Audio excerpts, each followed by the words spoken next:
My Lords and members of the House of Commons, my government will govern in service to the country. My government's legislative programme will be mission-led and based upon the principles of security, fairness and opportunity for all.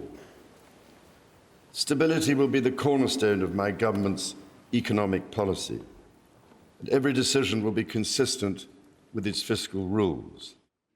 The King's speech is similar to Canada's throne speech and formally opens the new session of Parliament. Tom Perry is watching all this from London, and he joins me now. So, Tom, what did we hear in this speech? Well, I'll talk about the speech, but let me just set up what came before the speech. We're across the river, across the Thames from Westminster, where the King delivered his speech today. The streets around Westminster this morning were completely shut down, and the reason for that was the King and the Queen making their way in the royal procession from Buckingham Palace to Westminster. Now, in Canada, in Ottawa, we've seen the Governor-General make their way to Parliament Hill to deliver the speech from the throne.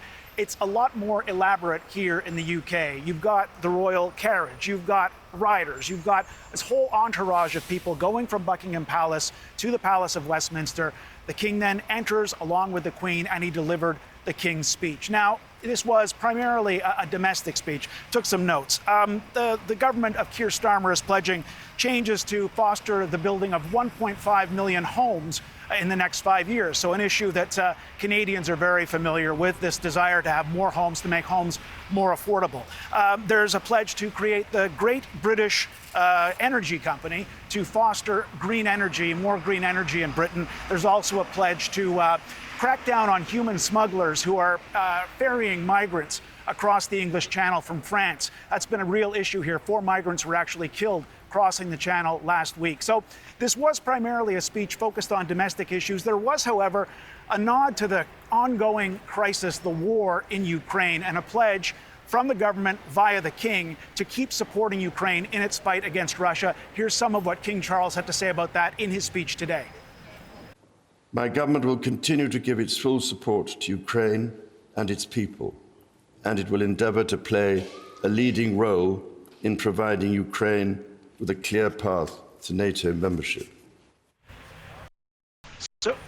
So the King delivering the government's message there that it will stand by Ukraine. Keir Starmer, the new Labour government, pledging to keep up their support for Ukraine as it tries to fight off this Russian invasion. And we are seeing King Charles carrying out his royal duties as he continues to recover from his health issues. So, Tom, tell us about that. That's right. This has been a difficult year for the monarchy, for the royal family. King Charles was diagnosed with cancer earlier this year. We saw the Princess of Wales also have a cancer diagnosis. She's in chemotherapy, in ongoing chemotherapy.